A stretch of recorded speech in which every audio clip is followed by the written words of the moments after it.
থেকে urban geography থেকে আজকের topic urban land use theory. যেটা আরবান ল্যান্ড ইউজ থিওরিতে আমাদের 5th সেমের সিলেবাসে আছে কনসেন্ট্রিক জোন থিওরি আর মাল্টিপল নিউক্লিক থিওরি। এই দুটো থিওরি আমি একসাথে আজকে পড়াচ্ছি এই জন্যই যে দুটোর মধ্যে কম্পারেটিভ ডিসকাশনটাও আসে প্রশ্নে। 5 মার্কসও আসতে পারে বা 10 মার্কসও আসতে পারে। তো দেখ, এখন শহরের ভূমি ব্যবহার প্রসঙ্গে এই মতবাদগুলো বিশেষ করে আমেরিকার শিকাগো শহরের ভূমি ব্যবহার প্রসঙ্গে বার্জেস, E.W. বার্জেস, ইনি in 1925 ইনি বলেছেন কনসেন্ট্রিক জোন থিওরি বা এককেন্দ্রিক বলয় মতবাদ ধারণাটা দিয়েছিলেন 1925 সালে। কোন শহরের উপর ভিত্তি করে? আমেরিকার শিকাগো শহরের উপর ভিত্তি করে। তো এখানে কনসেন্ট্রিক জোন থিওরি মানে এককেন্দ্রিক বলয় মতবাদ তিনি দেখিয়েছিলেন যে শহরে কিভাবে যে বিভিন্ন সামাজিক গোষ্ঠীগুলো আছে তারা কিভাবে একটা শহরের ভূমি ব্যবহারের ধরনকে প্রভাবিত করেছে, এটা দেখিয়েছিলেন তিনি। তো তিনি দেখিয়েছিলেন যে কোনো একটা ওই শহর এলাকায় একটা বৃহৎ বড় এইরকম ধর এলাকা, এই এলাকাতে যে মেন কেন্দ্রটা থাকে, কেন্দ্রীয় অঞ্চল, সেন্টার পয়েন্ট, এটাকে কেন্দ্র করে বলয় আকারে ভূমি ব্যবহারের ধরনটা পরিবর্তন হয়, পরিবর্তিত হয়েছে, হচ্ছে, এটা তিনি দেখিয়েছেন। সেই জন্য এই থিওরিটার নাম হচ্ছে কনসেন্ট্রিক জোন থিওরি, এককেন্দ্রিক বলয় মতবাদ। তো এই তিনি বললেন যে কোনো একটা এলাকায় একটা পয়েন্টকে বা একটা উপাদানকে কেন্দ্র করে বলয় আকারে ভূমি ব্যবহারের ধরন তখনই গড়ে উঠবে যদি ওই এলাকাটার যে বৈশিষ্ট্যগুলো আমি বলছি, মানে আমি মানে বার্জেস বলছেন, উনি বলছেন যে বৈশিষ্ট্যগুলো আমি বলছি সেইগুলো যদি এলাকাটা থাকে। তাহলে কি কি বৈশিষ্ট্য? না মানে এইটা হচ্ছে, এটাকে যদি বলা হয় তাহলে বলতে হবে যে বার্জেসের অ্যাজাম্পশন বা প্রাথমিক শর্ত সমূহ বা অনুমান সমূহ, এটা তো 2 নম্বরে আসে যে বার্জেসের এককেন্দ্রিক বলয় মতবাদটার অ্যাজাম্পশন গুলি উল্লেখ করো। অ্যাজাম্পশন বলতে পারে, প্রাথমিক শর্ত সমূহ বলতে পারে, অনুমান সমূহ বলতে পারে।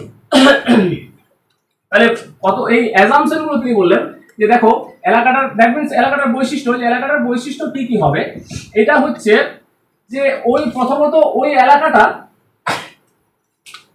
এলাকাটা হবে সমতল ভূমি, প্লেন এরিয়া,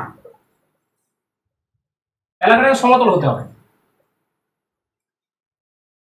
আচ্ছা, ওই এলাকাটাতে মানে সোশ্যাল আর কালচারাল ডিসপারিটি, সামাজিক সাংস্কৃতিক বৈষম্য থাকবে, সামাজিক আর সাংস্কৃতিক বৈষম্য থাকবে। সামাজিক সাংস্কৃতিক বৈষম্য মানে ধর কেউ বাংলায় কথা বলে, কেউ হিন্দিতে কথা বলে, কেউ ভাত খায়, কেউ রুটি খায়, কেউ প্যান্ট জামা পরে, কেউ ধুতি পরে, এই ধরনের মেনলি ডিফারেন্স বলতে এরকম। ঠিক আছে, কেউ তাড়াতাড়ি ঘুমায়, কেউ 1টা পর্যন্ত ফোন ঘাটে, এইটা হচ্ছে বৈশিষ্ট্য। যাই হোক, তাহলে এই সমতল হতে হবে, সোশ্যাল ডিসপারিটি থাকতে হবে। আর তিনি বললেন যে এলাকাটার মধ্যে হবে, এলাকাটা হবে ওপেন মার্কেট, মানে মুক্ত বাজার। মুক্ত বাজার মানে যে যেটা উৎপাদন করবে সে সেইটাই গিয়ে ওই বাজারে বিক্রি করতে পারবে, কোনো বাধা থাকবে না, এলাকাটাতে মুক্ত বাজার থাকবে। আর কি বললেন যে ওখানে কমিউনিকেশন সিস্টেম, মানে ট্রান্সপোর্টেশন, অ্যাকচুয়ালি ট্রান্সপোর্টেশন সিস্টেমটা খুব ভালো থাকবে, এলাকাটাতে পরিবহন ব্যবস্থা ভালো থাকবে, থাকতে হবে আর কি। আচ্ছা, ওখানে পরিবহন ব্যবস্থা এলাকাটাতে ভালো থাকবে। আচ্ছা, এবার রিসোর্স যেটা থাকবে এলাকাতে, রিসোর্স সম্পদ, সম্পদের বেসরকারি মালিকানা থাকবে, মানে প্রাইভেট প্রপার্টি থাকবে, সব সরকারি থাকবে না, সম্পদের বেসরকারি মালিকানা থাকবে। তাহলে মেনলি এইগুলো, আরো কিছু কিছু আছে, তো এই মেনলি এই অ্যাজাম্পশন গুলো তিনি দিয়েছেন যে এলাকাটার এই রকম বৈশিষ্ট্য যদি থাকে তাহলে ওই এলাকাটাতে বিভিন্ন সামাজিক গোষ্ঠীগুলো এককেন্দ্রিক বলয় আকারে গড়ে ওঠে এবং ভূমিব্যবহারের ধরনটা ওই এককেন্দ্রিক বলয় আকারেই পরিবর্তিত হয়। ঠিক আছে? আচ্ছা, তো সেই এককেন্দ্রিক বলয় আকারে কিভাবে পরিবর্তিত হয় সেটা আমি দেখাচ্ছি। তো তিনি দেখালেন যে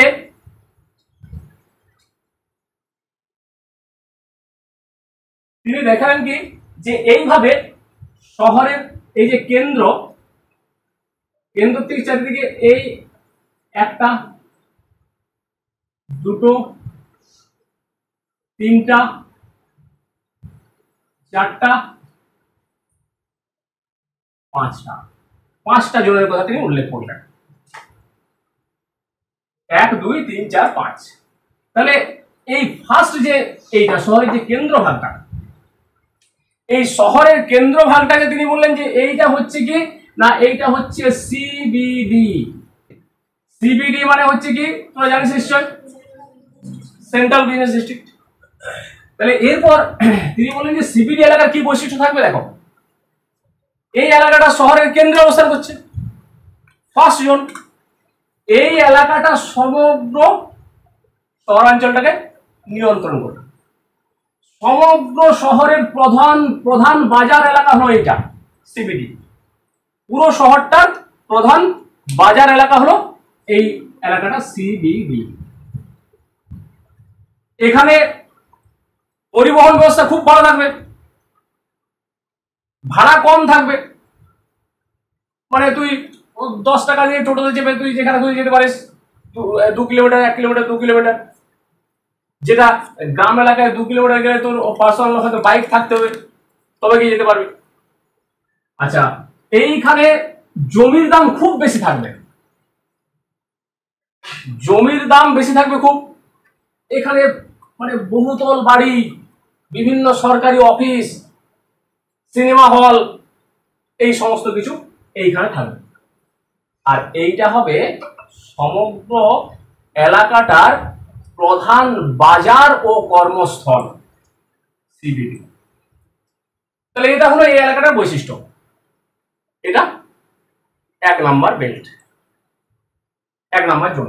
এবার এটা 1 নাম্বার জোন। এবার 2 নাম্বার জোনে আসি। 2 নাম্বার জোনটা তিনি কি বললেন যে এই জোনটা হচ্ছে ট্রানজিশন জোন বলা হয় এটাকে, transition zone. That means transition zone means হচ্ছে পরিবর্তনশীল অঞ্চল। পরিবর্তনশীল অঞ্চল কেন? কারণ এইটা হচ্ছে বাজার আর এইটা হচ্ছে বসতি। তাহলে বাজার আর বসতির মাঝখানে এখানে অঞ্চলটা অবস্থান করছে, তাই তো, বাজার আর বসতি। তাহলে এইটা হচ্ছে বসতি আর এটা বাজার, বসতির ব আর বাজারের বা, তাহলে বোবা অঞ্চল। বোবা অঞ্চল নয় অ্যাকচুয়ালি, ঠিক আছে। তাহলে এই জোনটাকে বলা হচ্ছে ট্রানজিশন জোন। মানে এই জোনেরও কিছু বৈশিষ্ট্য এখানে থাকে, এই জোনেরও কিছু বৈশিষ্ট্য থাকে। বাজারটা বসতিতে ধীরে ধীরে পরিবর্তন হয়, সেই জন্য এটাকে বলা হয় ট্রানজিশন জোন, পরিবর্তনশীল অঞ্চল। তাহলে এই পরিবর্তনশীল অঞ্চল যেটা বললাম, এই অঞ্চলটার বৈশিষ্ট্য হচ্ছে যে এইটাতে রয়েছে wholesale market and light manufacturing, মানে হালকা শিল্প, হোলসেল মার্কেট যেটা ওই পাইকারি ব্যবসা। মানে এইখানে জায়গার দাম তো খুব বেশি, ঠিক আছে, জায়গার দাম খুব বেশি। দেখবে আমাদের সামান্য পুরুলিয়ার চক বাজারেই যদি যাস তাহলে দেখবি সব দোকানগুলো ছোট ছোট। এবার তুই বললি সাইকেলের দোকানটা বলে একটা সাইকেল না, তো বলে দাঁড়াও গোডাউন থেকে এনে দিচ্ছি। গোডাউনটা ওর পলিটেকনিকের কাছে অবস্থান করেছে, কারণ অত বড় গোডাউন যদি চকবাজার নিতে হয় ভাড়া অনেক, ভাড়া বেশি লাগবে। সেই জন্য ছোট একটা দোকান করে বসে আছে, তার গোডাউনটা অন্য জায়গায়। তাহলে পলিটেকনিক্যাল এইখানটা হচ্ছে হোলসেল, তো সেই রকম এইটা হচ্ছে হোলসেল মার্কেট আর লাইট ম্যানুফ্যাকচারিং হালকা শিল্পগুলো এখানে অবস্থান করছে।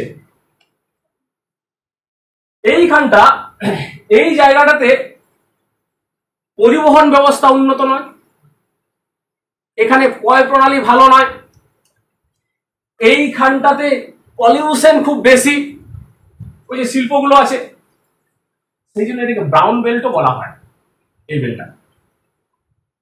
তাহলে এটা হচ্ছে 2 নাম্বার জোনের বৈশিষ্ট্য বললাম। এবার আসছি 3 নাম্বার জোন। 3 নাম্বার জোনটা হচ্ছে এইটা working class zone. Working class zone কেন বলা হয়?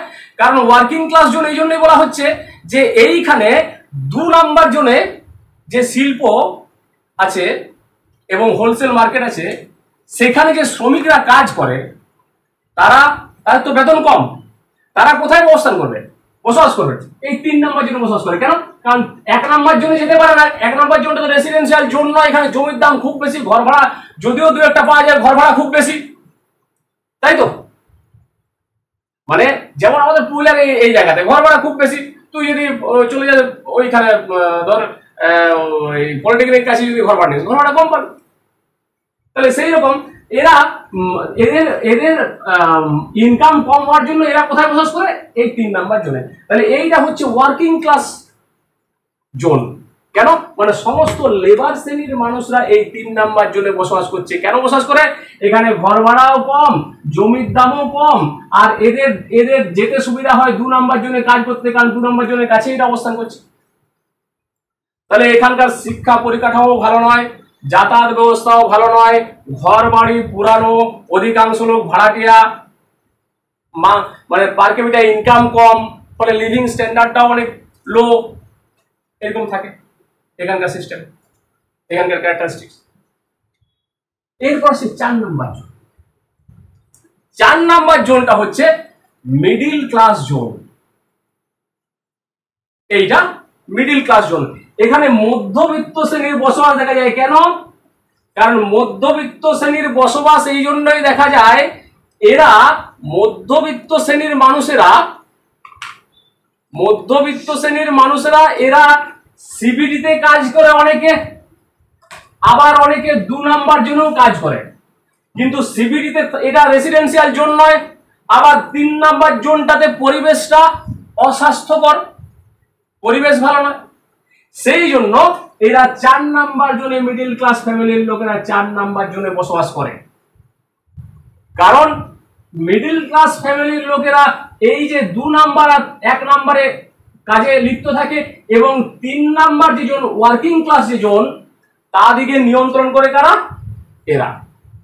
এদের অর্থনৈতিক অবস্থা ভালো, নিজেদের বাড়ি আছে, বাড়িগুলো নতুন, এখানে কমিউনিকেশন সিস্টেম ভালো, এখানে শিক্ষার হার বেশি, এই সমস্ত কিছু বৈশিষ্ট্য এখানে দেখা যায়। আর লাস্ট যে জোনটা হচ্ছে, এই লাস্ট জোনটা হচ্ছে এইটাকে বলা হয় কমিউটার জোন। 2 নম্বরের প্রশ্ন আছে তোদের, কমিউটার জোন। 2 নম্বরের প্রশ্ন আছে ট্রানজিশন জোন, ঠিক আছে? প্রিভিয়াস ইয়ার গুলো দেখবি, প্রিভিয়াস ইয়ারের প্রশ্ন এসছে, এছাড়া আমি দিয়েছি। আচ্ছা, এইটা হচ্ছে কি বললাম? Commuter zone. Commuter zone that means নিত্য যাত্রী বলয়, মানে এইখানকার যে লোকগুলি থাকে সেই লোকগুলো হচ্ছে সবাই ধনী লোক, সবাই ধনী লোক, মানে কেউ ব্যবসা করে, কেউ শিল্পপতি, চাকরিজীবী খুব কম, কারণ চাকরি করে কেউ বড় লোক হতে পারে না, ঠিক আছে? সবাই ধনী লোক। তাহলে এই যে এইখানে ধনী শ্রেণীর মানুষ, এরা নিজেদের গাড়িতে, নিজেদের কারে প্রতিদিন কোথায় যায়? 2 নম্বরে যাচ্ছে, আবার 1 নম্বরে যাচ্ছে কাজের জন্য। কর্মক্ষেত্রে তাদের 2 নম্বরে, আবার 1 নম্বরে। ডেলি সকাল হলে কারে করে চলে যায়, আবার সন্ধে হলে আবার বাড়ি ফিরে আসে। ডেলি যা আসা করে বলেই এই জোনটাকে বলা হয় কমিউটার জোন বা নিত্য যাত্রী বলা হয়, ঠিক আছে? তাহলে এই জোনটা আবার এরা আবার এইখানে বসবাস করার মেন কারণ হচ্ছে যে এটা হচ্ছে পলিউশন ফ্রি জোন। পলিউশন নেই। কোন শিল্পপতি, তোরা আজ পর্যন্ত দেখেছিস যে কোন শিল্পপতি তার শিল্পটি যেখানে গড়েছে সেইখানটা একটি ভালো বাড়ি বানিয়েছে দিয়ে তার পরিবার নিয়ে আছে এরকম নাই। শিল্প থেকে সবসময় কিন্তু দূরে থাকে, ঠিক আছে? আর শিল্পের কাছে কারা থাকে? আমরা থাকি। যাই হোক, মানে আমাদের দরকারও আছে। আমরা শুধু যে শিল্পপতির উপকারের জন্য থাকি সেটা নয়, আমাদের নিজের দরকারে থাকি আমরা। তো যাই হোক, এটা হচ্ছে এই জোনটাতে ধনী শ্রেণীর মানুষরা বসবাস করে। এটা হচ্ছে পলিউশন ফ্রি জোন। এখানে গ্রাম্য পরিবেশে শহরের সুযোগ সুবিধা থাকে, মানে পরিবহন ব্যবস্থা ভালো, পয় প্রণালী ভালো, ইলেকট্রিসিটি থাকে, ঠিক আছে, প্লাস সবুজায়ন আছে, এটাকে এই জন্য গ্রিন বেল্টও বলা হয়। গ্রাম্য পরিবেশে শহরের সুযোগ সুবিধা, সবার বড় বড় বাড়ি, অনেক ফাঁকা স্পেস। আর এদের এই জন্যই থাকে, এদের মধ্যবিত্ত শ্রেণীর লোকেদের দরকার হয়, সেই জন্য 4 নম্বর জনের কাছাকাছি থাকে। তাহলে এইটা হচ্ছে কমিউটার জোন বা নিত্যযাত্রী বলয়, এটাই গ্রিন বেল্টও বলা হয়। তাহলে এইটা তিনি ওই আমেরিকার শিকাগো শহরের উপর ভিত্তি করে এই এক কেন্দ্রিক বলয় মতবাদটা উপস্থাপন করলেন। এই যে বলয়গুলোর আমি বৈশিষ্ট্যগুলো বললাম, মানে তোদের যেগুলো বললাম আমি যেমন ভাবে বললাম সেইভাবেই তোরা লিখবি, অত ভালো ভাষা দেওয়ার দরকার নেই, জাস্ট চলতি ভাষা, মানে ডায়ালেক্ট না ব্যবহার করলেই হচ্ছে। পরীক্ষায় যখন লিখবি, পরীক্ষায় লেখার সময় ওইরকম টু দি পয়েন্ট, কমা পূর্ণ হচ্ছে ভালো ভালো ভাষা মুখস্থ করার দরকার নেই, ব্রেনের উপর চাপ পড়বে, দরকার নেই। নিজের ভাষায় লিখবি, যে জিনিসটা জিনিসটা মনে রাখলি নিজের ভাষায় লিখবি। আলি, খেলি, খালি, লিলি লেগে দিলি, এগুলো বাদ দিই, মানে এই যে ডায়ালেক্ট গুলো যেগুলো এগুলো বাদ দিয়ে করলেই হচ্ছে, ঠিক আছে। বাকি বেশি চাপ নেই যে খুব ভালো ভালো ভাষা দিতে হবে আমাকে, এরকম না, মোটামুটি নিজের ভাষায় লিখবি, তাতেই সন্তুষ্ট, ছবিটা দিবি। আচ্ছা যাই হোক, এবার যখনই পরীক্ষায় তুই আসবে যে বার্জেসের এক কেন্দ্রিক বলয় মতবাদটি সমালোচনা সহযোগে আলোচনা করো, ঠিক আছে। তাহলে বার্জেস কত সালে বলেছেন সেটা আমি বললাম, কি বলেছেন, কার উপর ভিত্তি করে, আমেরিকা শিকাগো শহরের উপর ভিত্তি করে, তার পূর্ব শর্তগুলো বললাম। আর বার্জেস তার এক কেন্দ্রিক বলয় মতবাদে যে বলয়গুলোর কথা উল্লেখ করেছেন সেগুলোর বৈশিষ্ট্য বললাম। ওকে, এরপর সমালোচনা যদি করতে হয়, ক্রিটিসাইজ তো নিজের মতো করে করতে পারিস, কারণ ক্রিটিসাইজ করার লোকের অভাব নেই, আর কিছু পদ না কর, ক্রিটিসাইজ সবাই করবে, সেই জন্য তোরা ক্রিটিসাইজ করতে বার্জেসের তত্ত্বটা। ক্রিটিসাইজ হচ্ছে যে ইডব্লিউ বার্জেস প্রথমত, মানে আমি ক্রিটিসাইজ করছি যে এরকম গোল গোল গোল গোল বলয় আকারে, এই এটা জ্যামিতিতেই সম্ভব নাকি? ক্রিটিসাইজ যদি করা হয় তাহলে গোল গোল বলয় আকারে জ্যামিতিতেই সম্ভব, এইরকম বলয় আকারে ভূমিভারের ধরন খুব কম দেখা যায়, মানে রেয়ার আর কি, দেখা যায় না। আচ্ছা, তারপর বলতে পারি যে এটা সমতল ভূমির ক্ষেত্রে বেশি প্রযোজ্য, একটা পাহাড়ি অঞ্চলের ক্ষেত্রে প্রযোজ্য হবে না তো, তাই তো। এরপর বলতে পারি যে এখানে একটা জায়গায় ভূমিভারের ধরন, ডিপেন্ড করবে সেখানকার পরিবহন ব্যবস্থার উপর, পরিবহন ব্যবস্থাকে ততটা গুরুত্ব দেয়নি। ডিপেন্ড করবে সেখানকার মানে ইকোনমিক অ্যাক্টিভিটি, অর্থনৈতিক ক্রিয়াকলাপের উপর, সেটাকে কম গুরুত্ব দেওয়া হয়েছে। একটা জায়গায় ভূমিভারের ধরন ডিপেন্ড করবে অনেক সময় সরকারি নিয়ম নীতির উপর, এটাও কিন্তু এখানে বলা হয়নি। তাহলে এগুলো সমালোচনা।